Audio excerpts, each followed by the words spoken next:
In this video, I'm going to show you how to create artboards in Affinity Designer. If you find this video helpful, please consider to like this video and subscribe to my channel. In saying that, let's just jump straight into the video.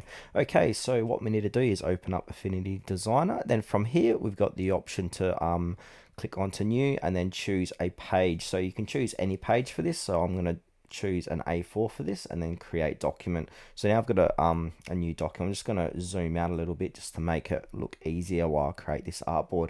Now it's very simple. So what we need to do is come over to the left hand side and just hover over where it says artboard tool. So go ahead and click that. Now when we do, we're going to see these little plus icons around our page. Now in order to create another artboard, we can go ahead and click on the plus icon there.